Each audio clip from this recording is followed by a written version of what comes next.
welcome to your Northern Arizona Wranglers Roundup. I'm Fred DePalma, your host, here with my lovely wife, Robin DePalma, and today we have our special guest, Tucker.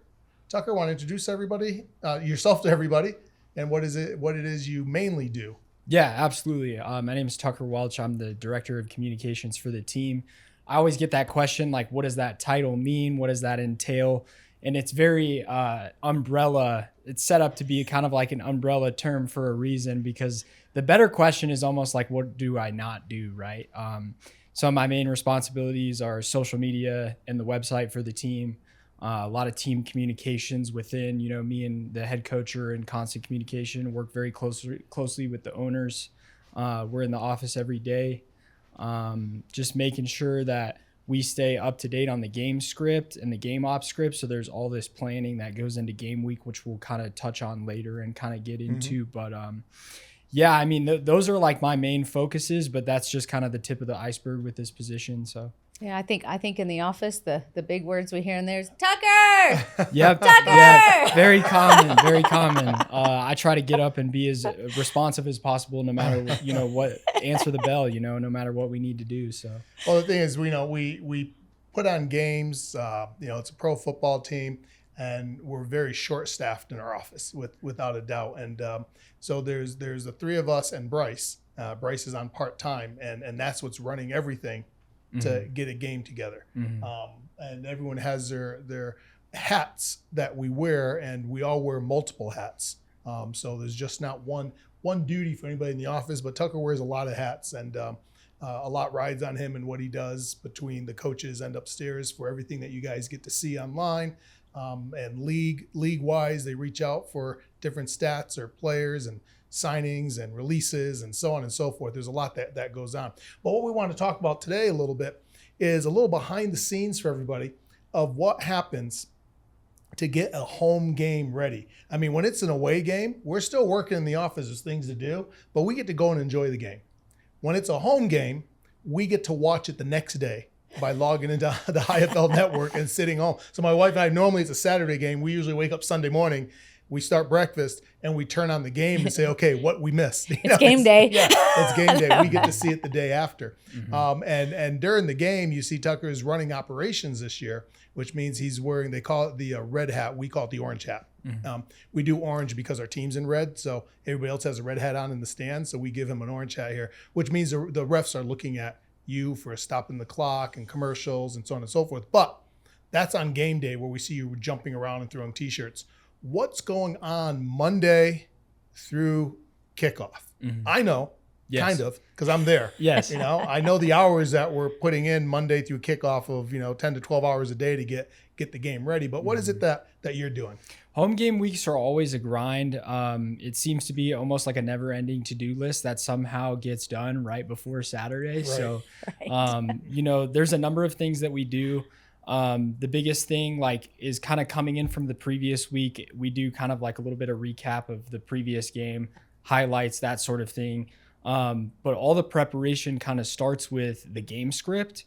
I would say that's the biggest task. It's like playing musical chairs with different giveaways and all these things that we do during the game.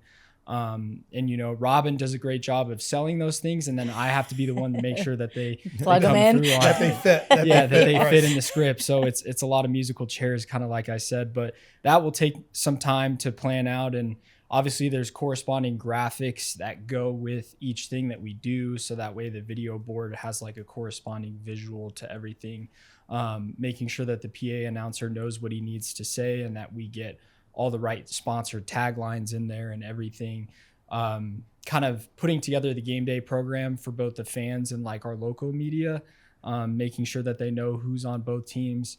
I also put our name pronunciations in there for our players, because we got a few guys that, will stump you if you're just trying to read the name off. So those things, different promotions that we have going on for game day, what giveaways are we doing, what is the sponsor of the game giving away. I feel like me and Robin just work so closely to try to make sure there's no over communication in our office. It's because we just talk everything out. There's no such thing as over communicating, because I'd rather be prepared and know exactly what Robin's thinking to make sure that both of our visions come together in the right way on game day. So That's Yeah. just like a little bit of a taste. And what I was say, their offices upstairs in the arena is where our offices are. Their offices are across a little hall from each other, and the doors are slightly offset, but they can basically see each other if they need to, so they can communicate right from their desk. And I get to hear it. I hear the talking going on back and forth. Well, it's been fun working with Tucker because, we've been running businesses for 30 years. Well, 40. You longer, 40 now, and I've never had a staff member like Tucker that we're just on the same page, and he gets my vision, and, I work him hard, and he loves working hard. So I guess that's the key there is I've always worked hard, and I've not found anybody yet to be my equal until I found Tucker. And then I'm like, I think I found my match, because Tucker can keep up. Last night I told Tucker, go home. It was about 8 o'clock. He did. He said, go home. I just got to finish this one last thing. He said, go home. You got to come back in the morning. You'll still be here tomorrow morning. Yeah. Right. Yeah. So there's a lot that goes on before the game. Now, you talked about the game scripts and everything. That's it's like we're putting on a show in a sense, and we have to follow the script. I mean, there's a football. We can't control what's going on in the football game, but all those timeouts and halftime and at the end of the quarters and everything that's going on in the middle, plus the announcer has to know what he's doing. And then there's the whole production crew, and they rely on you too, because even there's 10 people or more in the production crew that show up on game day, and they have to have that script because that's going to be the commercials.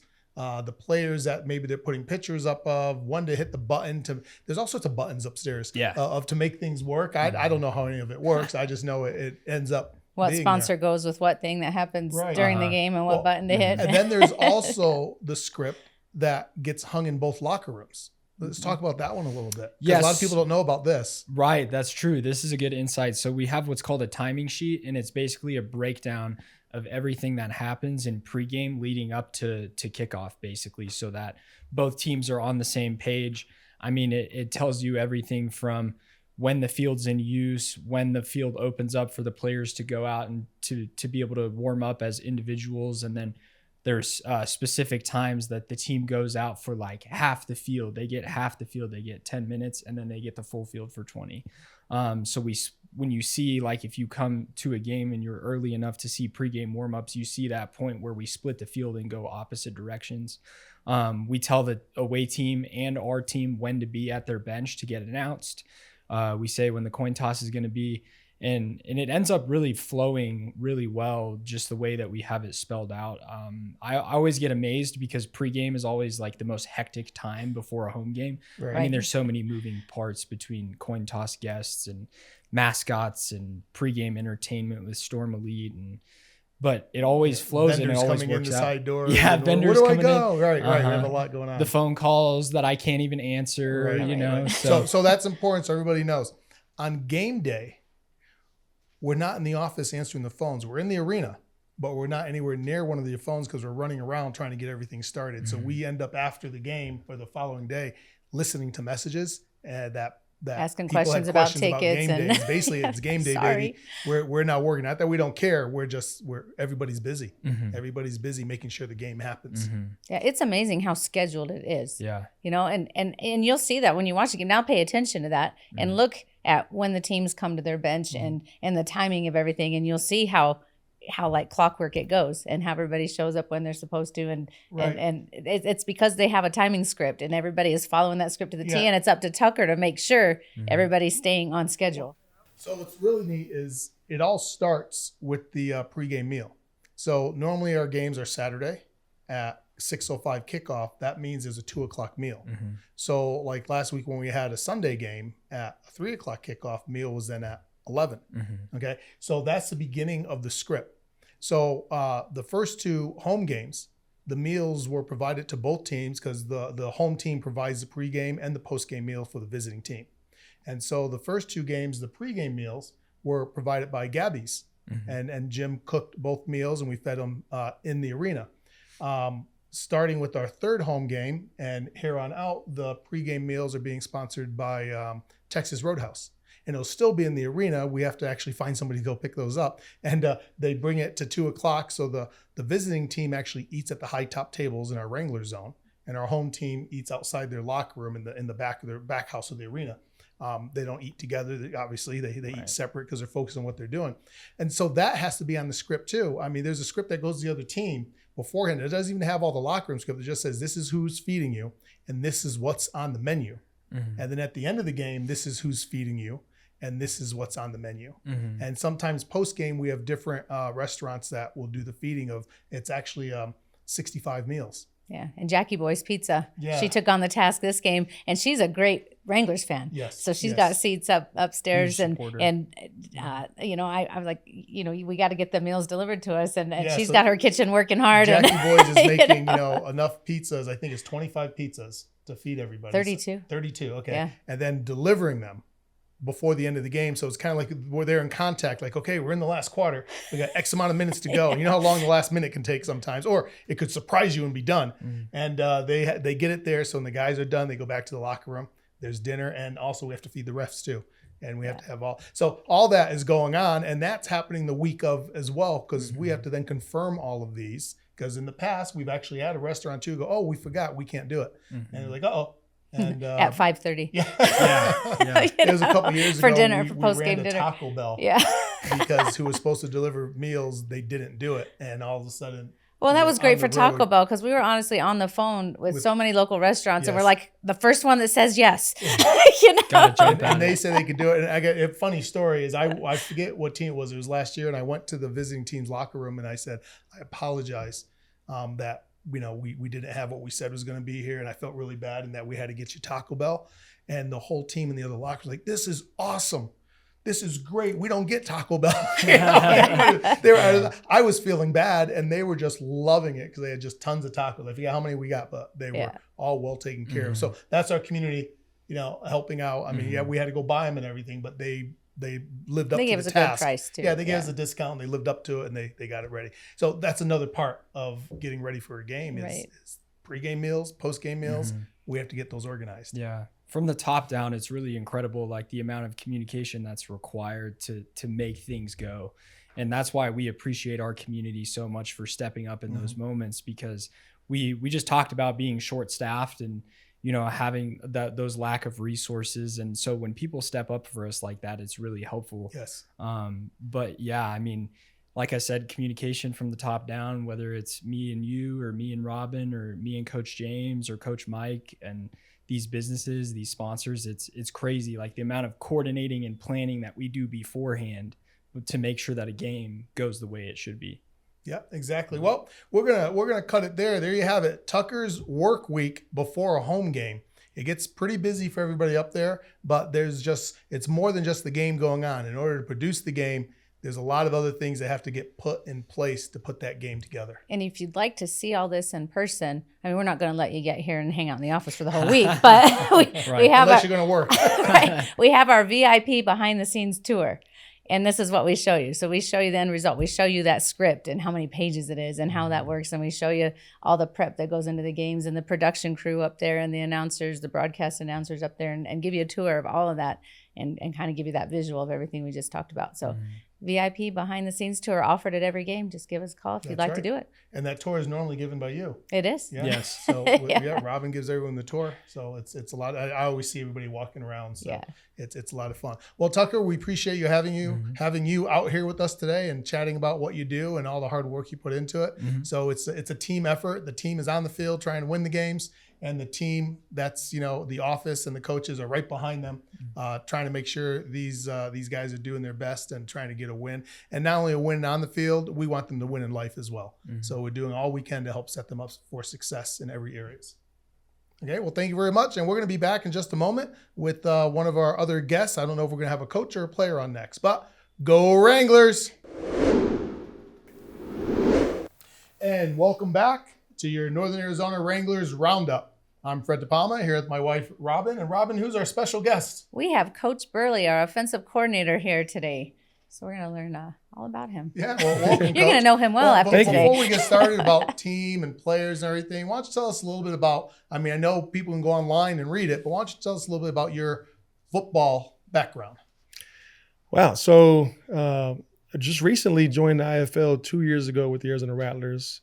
So haven't been in this league for too long, but in arena football, playing in since 2001, I started playing, coaching 2011 in the AFL.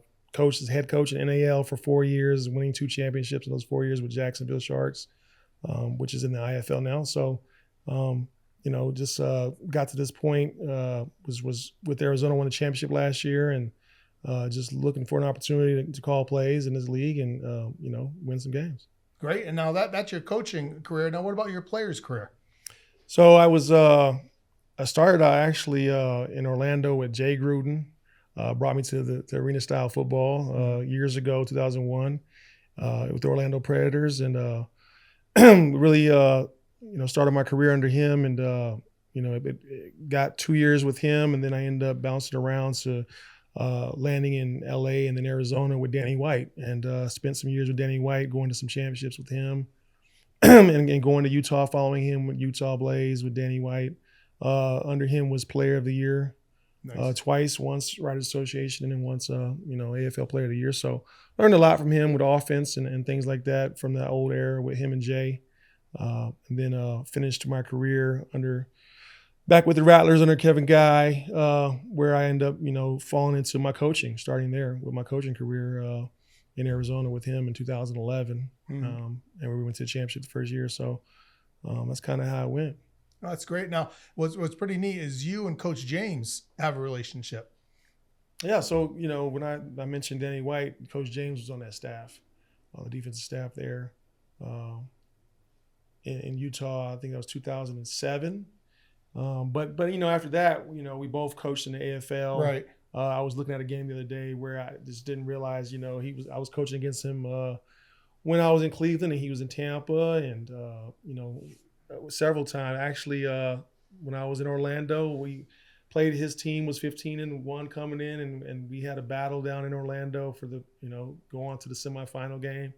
And he was heavily favored, and we ended up winning in there. Oh, down in Orlando. So I talk about that with him a lot, actually, because he had a squad. Remember when? He was heavily favored. I was like, yeah, that's how we knocked you guys off. You guys were 15-1 or something coming in there, but he had a squad and they were playing well, and somehow got the win down in Orlando against him that year.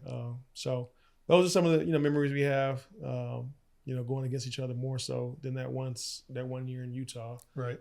So yeah, we had some battles for sure. That's great. In the locker room, the players, there's a lot of talk goes on between the players. They're always getting each other fired up or getting each other's nerves a little bit, but that's what they do.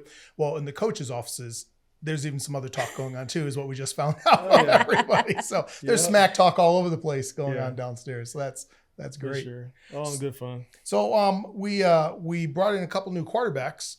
What can you tell us about these guys? So, the game of arena football is different. It just really is. The angles, the timing, the adjustments to your footwork, it's different, and it takes a while to get acclimated to. And so there's just no replacement for experience. Mm-hmm. We've got some experienced guys in the pocket now that you saw, with Caleb's first start. He had some instant success. We shot up, at least 10 to 15 points in scoring, quickly with a couple days practice. But, those little nuances that are already there with their games, as far as understanding the coverages in this league, the timing of things, the footwork, repetitions, the release quickness, all that's, it takes time to get. And so when you got some veterans that have done that and can speak the same language as you quickly, it really translates to success in offense. Without a doubt. And what about Atkins? What do you have to say about him coming in? So, Atkins was in camp with us. We got a chance to get a foundation, already. So, he's hit the ground running. And again, he's got those tools and those reps that, it takes a while for a rookie to get, So the speed of the game, things are slow for him compared to a rookie. The spacings of the coverages and zones seem small to a rookie. They're night and day bigger to a veteran. You know what I mean? That knows how to hit that timing, and these verticals down we're stretching the field with the hole shots and things like that. And he's not afraid because the timing is there, the reps are there. He knows what he's seeing, and he's throwing with confidence. All right. Well, I've had the opportunity to go to practice today a little bit and watch both QBs work, and it seems like things are moving so much faster.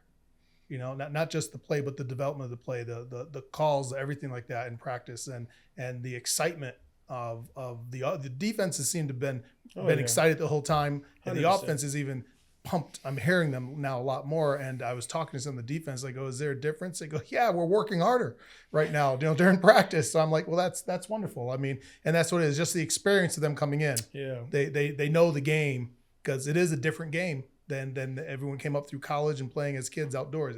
It's fast. It's just a lot faster. There's a lot different, even with Atkins' experience, because he's actually had experience in the system. Mm-hmm. He was in Tucson, where Chin was the OC, who was in Arizona. Mm-hmm. So the verbiage to him is second nature, as well as compared to Caleb, where the verbiage, is not second nature to him. So Right. there's even more of an instant comfort zone there, spitting out plays, and the visual. I can tell from me telling him to play, he's not taking the play and reciting it. He's visualizing it, and so when he goes in the huddle, he doesn't lose it because Right. he's already visualizing it. Whereas someone who's new to the system, like Caleb, not so much visualizing it yet, more so trying to recite it, and then kind of, as he breaks the huddle, probably then trying to visualize it, so all that goes to success, Mm-hmm. so, not to mention the physical differences between the quarterbacks that we have now and the other guys. We're a little shorter guys. So I'm just looking at film, just the little things, being able to see things a little clearer.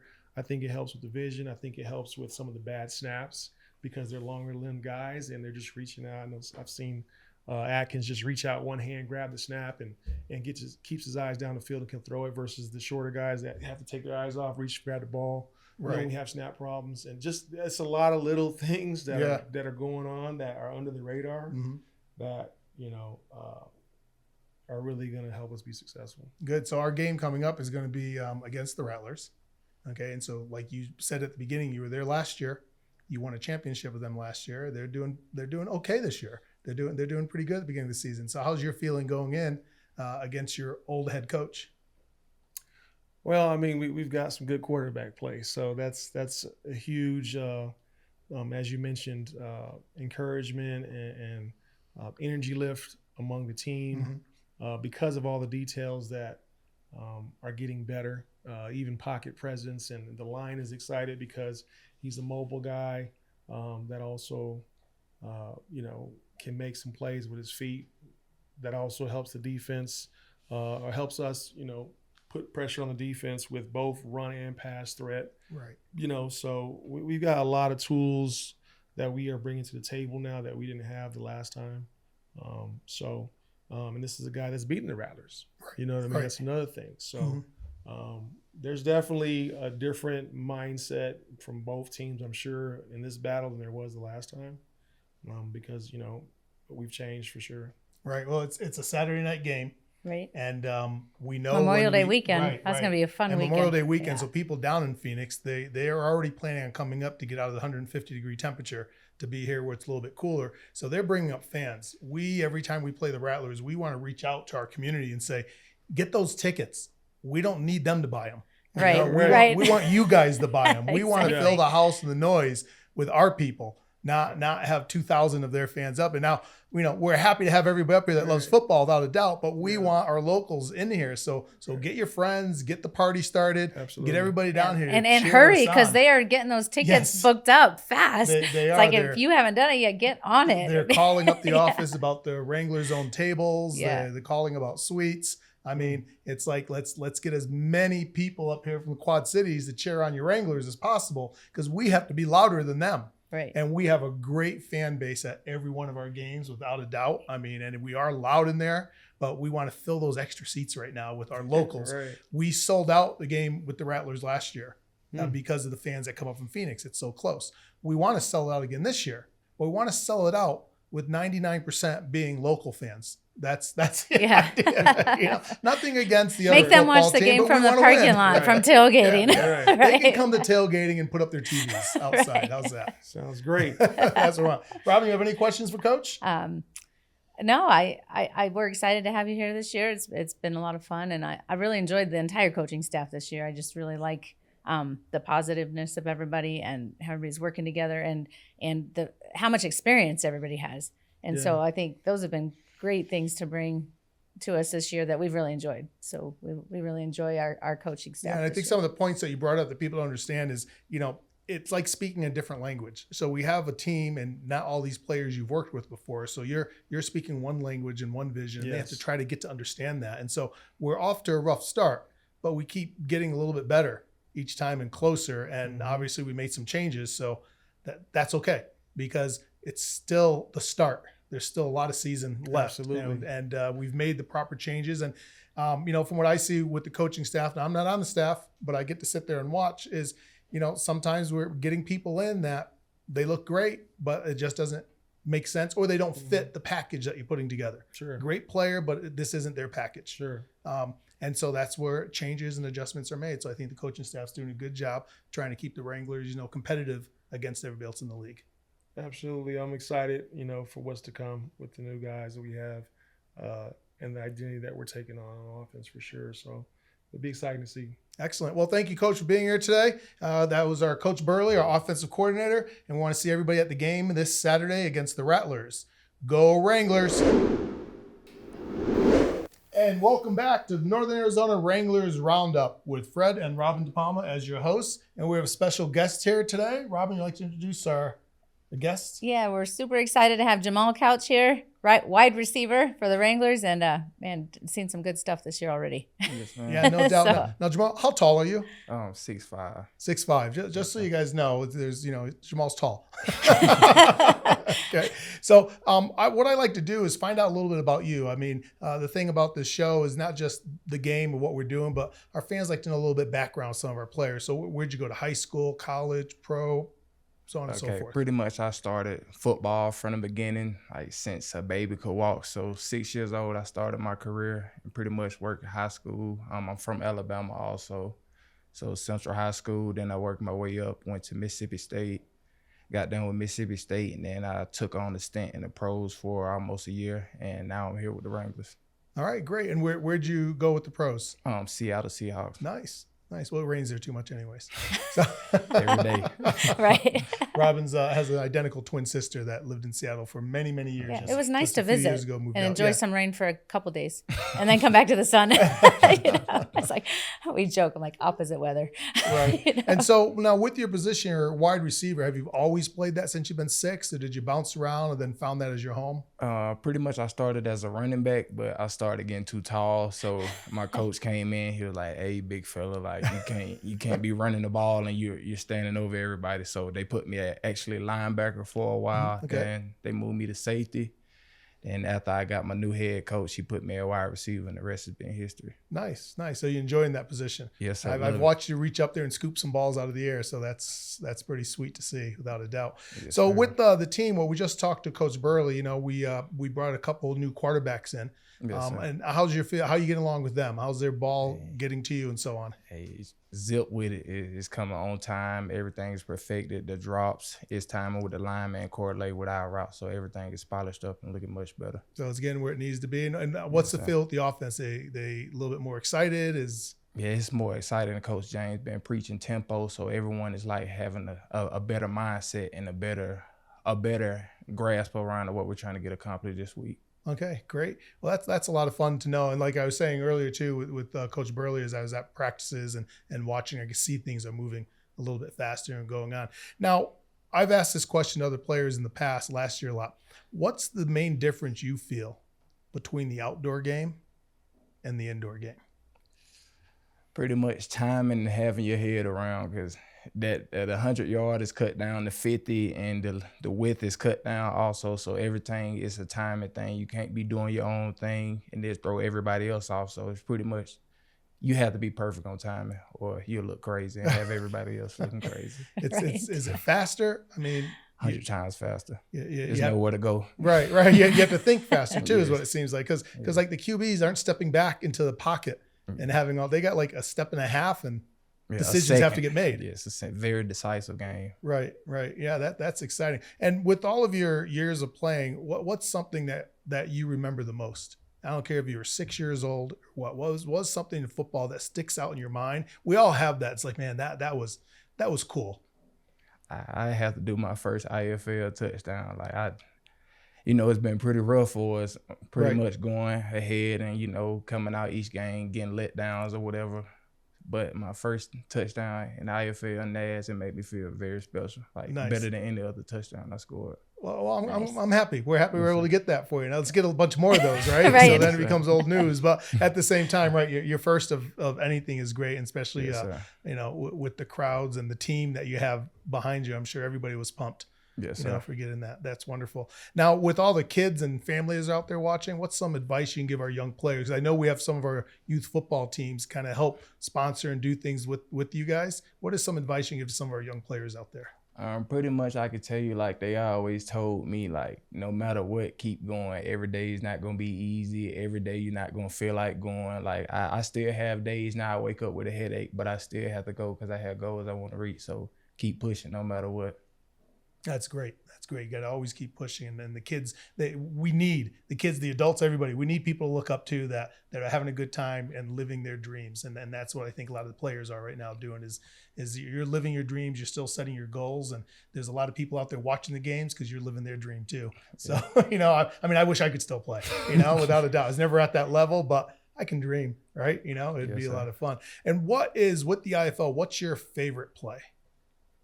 Pretty much on the offensive side. Mm-hmm. I'm a goal guy. I like running just goals and just let them throw it up. Just doing the field, getting all the way down to the house. Yes, sir. Okay, that's wonderful. Robin, you have any questions?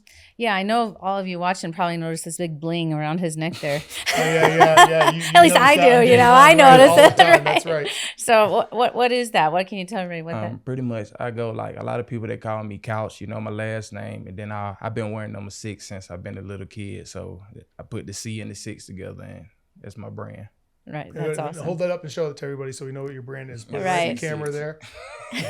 That's awesome. There you go. So in a couple of years or sooner, you'll be at Dick's Sporting Goods, and there'll be shirts and clothing and hats. Right, the C6. Right. But what number are you on the Wranglers? Unfortunately, I had to get number 9 because I came a little late. So we had that conversation. Yeah. Right. That was pretty funny. Keep your feet down so it stays as a 9. All right. Well, you can catch the ball and just do a flip into the end zone, and then that'll help flip it around. Anyway. Don't get in. No, don't get into it. We need you out there.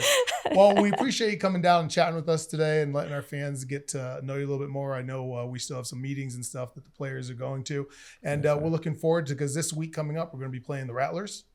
And, you're looking forward to that game? Yes, sir. A house game against the Rattlers. Payback. We're going to have our arena packed with our local fans in there to really make it loud and cheer you on. Yes, sir. So thank you very much for being here. And we want to thank everybody there for being part of your Northern Arizona Wranglers Roundup. All right, go Wranglers. Go Wranglers.